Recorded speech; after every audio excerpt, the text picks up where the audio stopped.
तो आपका मेरे डेली करंट अफेयर के सेशन में तो आज हम बात करेंगे 19th ऑफ जुलाई 2025 के 15th एमसीक्यू जो रिलेवेंट हो सकते हैं आपके एग्जाम पॉइंट ऑफ व्यू से। तो स्टार्ट करते हैं, स्टार्टिंग विद फर्स्ट एमसीक्यू।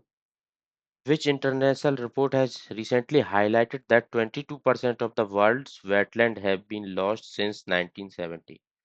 कहने का मतलब ये है कि 1970 से अब तक दुनिया के 22% वेटलैंड लॉस्ट हो चुके हैं, एरिया लॉस्ट हो चुका है। ये किसकी रिपोर्ट में रिसेंटली पब्लिश किया गया है? ये किया गया है ग्लोबल वेटलैंड आउटलुक रिपोर्ट 2025 में, और इस रिपोर्ट को रिलीज किया जाता है बाय रामसार कन्वेंशन सेक्रेटरीट। ये कहाँ पे है? ईरान के अंदर। तो providing alarming data on wetland degradation, ये डेटा दे रहा है कि 22% ऑफ वर्ल्ड के वेटलैंड लॉस्ट हो चुके हैं due to degradation, and the reasons of degradation are urbanisation, industrial expansion and infrastructure development, and specially in low and lower middle income countries. मतलब ये डिग्रेडेशन कहाँ पे हुआ? Specially low and lower middle income countries के अंदर। और reasons are urbanisation, industrial expansion, infrastructure development. Release किया गया है रामसान कार्बोनेशन सेक्रेटरीट के द्वारा। और एक मेन पॉइंट याद रखना, 22% लॉस्ट हो चुका है अब तक सिंस 19, मतलब रेफरेंस ले रहा है 1970 को। और इस रिपोर्ट का एम क्या है? This report aim to guide global wetland conservation effort aligned with Kunming Montreal global biodiversity framework. ये फ्रेमवर्क बनाया गया है Kunming Montreal global biodiversity framework. इसका पर्पस क्या है कि कंजर्वेशन एफर्ट्स को सपोर्ट करना। तो इसके अंदर मेन एम क्या है कि to guide how countries should globally align and make conservation effort to conserve the wetlands. So this was all about it. We're coming to next question. Which city is not part of new Super Swachh League cities under Swachh सर्वेक्षण 2025-25? तो एक recently ये स्वच्छ सर्वेक्षण सर्वे हुआ है, तो उसके अंदर एक नई लिस्ट तैयार की गई है। उसको मतलब एक ये सुपर स्वच्छ लीग के नाम से उसको लिस्टिंग की गई है। तो उसमें से इन चारों सिटी में से कौन सी सिटी उसका पार्ट नहीं है? ये है बेंगलुरु। अब बेंगलुरु क्यों नहीं है? बाकी तीन कैसे हैं? बाकी तीन है based on their outstanding and consistent performance in cleanliness. ये न्यू कैटेगरी इंट्रोड्यूस की गई है, सुपर स्वच्छ लीग। इसके अंदर आता है सबसे पहले इंदौर, फिर सूरत, फिर नवी मुंबई। ये आप याद कैसे रखते हैं? एमपी, एमपी से आया सीधा गुजरात, गुजरात से आया सीधा महाराष्ट्र। और ये बेंगलुरु को इंक्लूड नहीं किया गया है क्योंकि यहाँ पे वेस्ट मैनेजमेंट और फील्ड असेसमेंट का स्कोर में इसका हायर स्कोर नहीं आया है। एक क्वेश्चन आपका ये भी हो सकता है कि नई कैटेगरी इंट्रोड्यूस की गई है, उसको सुपर स्वच्छ लीग कहते हैं। उस किस बेसिस पे किया गया है? कि जो कंसिस्टेंटली अच्छा परफॉर्मेंस दी है जिन्होंने क्लीनलीनेस के मामले में, मतलब जो इस 9th सर्वे था ये, तो आज तक जो कंसिस्टेंटली अच्छी परफॉर्मेंस देते आए हैं उन स्टेट को, उन सिटीज को इसमें एक नई लिस्ट के अंदर सुपर स्वच्छ लीग के अंदर इंक्लूड किया गया है। Next MCQ, what was the theme of this year स्वच्छ सर्वेक्षण सर्वे 2025-24-25? The theme was reduce, reuse, recycle, 3 R's, and all about this 3 R's key principle rotate all about circular economy, reduce generation of waste, reuse material, and recycle resources. The theme was 3 R. Which organization is responsible for conducting Swachh Sarvekshan survey? This question is asking about कौन सी organisation है जो इस सर्वे को कराती है? वो है ministry of housing and urban affairs. और ये किस बेसिस पे कराती है? सर्वे एनुअली कंडक्ट होता है, सर्वे हर साल इसकी रिपोर्ट निकलती है। ये 9th रिपोर्ट है। तो ये रिपोर्ट डेटा कहाँ से लेती है? डेटा लेती है include data from urban local bodies, document verification and third party field assessment. Field assessment भी होती है थर्ड पार्टी के थ्रू। तो इससे क्या होता है कि रैंक सिटी बेस्ड ऑन कितना सैनिटेशन है वहां पे, वेस्ट को कैसे मैनेज किया जाता है, कितने अच्छे तरीके से वेस्ट को मैनेज किया जा रहा है, और सिटीजन्स का फीडबैक भी लिया जाता है। ये तीन प्रिंसिपल है, उनके बेसिस पे इनको स्टेज को रैंकिंग की जाती है और रिलीज किया जाता है ministry of housing and urban affair के द्वारा। Under which act was central adoption resource authority कारा इस्टेब्लिश किया गया था? इसको अडॉप्शन से रिलेटेड है ये एक अथॉरिटी। ये किस एक्ट के अंदर इसको इस्टेब्लिश किया गया? वो किया गया जुबिलियन जस्टिस एक्ट 2000। तो ये किस मिनिस्ट्री के अंदर आती है? मिनिस्ट्री आती है ministry of women and child development के अंदर। इस इस एक्ट के अंदर जो ये अथॉरिटी बनी है कारा, ये क्या कर, इसका मेन पर्पज क्या है कि ये नोडल अथॉरिटी है फॉर इन कंट्री, मतलब विद इन द कंट्री, और इंटर कंट्री मतलब दूसरी कंट्री से कोई अडॉप्शन करने आए तो उनके लिए रूल रेगुलेशन एस्टेब्लिश करना। ये हमारी एक तरीके से मेन सेंट्रल नोडल एजेंसी है कारा इन टर्म्स ऑफ अडॉप्शन। और ये transparency and ethical adoption process को फॉलो करती है। ये कोई कन्वेंशन है एथिकल इंटरनेशनल अडॉप्शन के लिए, किस जिसके अंदर हमारी कारा अथॉरिटी बनी हुई है, जिसने 2003 में उसको एक्सेप्ट कर लिया था। वो कन्वेंशन कौन सा है? वो कन्वेंशन है हेग कन्वेंशन। ये इंटर कंट्री अडॉप्शन के लिए कन्वेंशन है, to ensure safe and ethical adoption across borders. Hague convention 1993 में इसको एनेक्ट किया गया था। पोलावरम प्रोजेक्ट को लेके काफी कॉन्फ्लिक्ट चल रहा है तेलंगाना और आंध्र प्रदेश के अंदर। तो ये किस रिवर पे, ऑन विच रिवर? ये है भाई गोदावरी रिवर पे। इसका पर्पस क्या है? जो गोदावरी बेसिन से वाटर को ट्रांसफर करना है कृष्णा बेसिन में। तो इसको बनाया गया था, मतलब इस जो ये प्रोजेक्ट है इसकी बात की गई थी आंध्र प्रदेश रीऑर्गेनाइजेशन एक्ट के अंदर।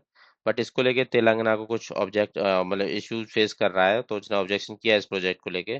तो ये अभी एक ट्रिब्यूनल के अंदर जाएगा, उसके बाद फाइनल इस पे जो भी जजमेंट निकलेगी उसके बाद वो फॉलो अप होगा फर्दर। तो कहाँ पे बनाया गया? गोदावरी रिवर पे बनाया गया पोलावरम प्रोजेक्ट, और मेन पर्पज है diversion to the Krishna basin, और यूज किया जाएगा पानी को irrigation, drinking water, hydro electricity के लिए। Next question, which constitutional article empower parliament to educate inter state water dispute? ये ऊपर वाला क्वेश्चन, तेलंगाना और आंध्र प्रदेश के बीच में जो ये कॉन्फ्लिक्ट चल रहा है इसको लेके, वाटर शेयरिंग को लेके, तो ये उसी से रिलेटेड है कि पार्लियामेंट के अंदर कौन सा आर्टिकल है जो एम्पावर करता है कि इस ये ऐसे डिस्प्यूट को, इंटरस्टेट वाटर डिस्प्यूट के अंदर एजुकेट करे। वो है आर्टिकल 262। 262 के अंदर आता है ये। और इसी के अंदर, इसी आर्टिकल के अंदर ये inter state river water dispute act enact किया गया 1956 में। और ये जो आर्टिकल और ये जो एक्ट इनेक्ट किया गया है, ये सुप्रीम कोर्ट की जजमेंट को इसमें बार करता है, क्योंकि जो डिसीजन लिया जाएगा वो ट्रिब्यूनल के थ्रू ही लिया जाएगा। ये भी क्वेश्चन कई बार आ जाता है कि सुप्रीम कोर्ट को बार करता है नहीं करता? हाँ करता है, इसमें डिसीजन लिया जाएगा ट्रिब्यूनल के द्वारा। Which recent supreme court judgement granted equal inheritance right to tribal women?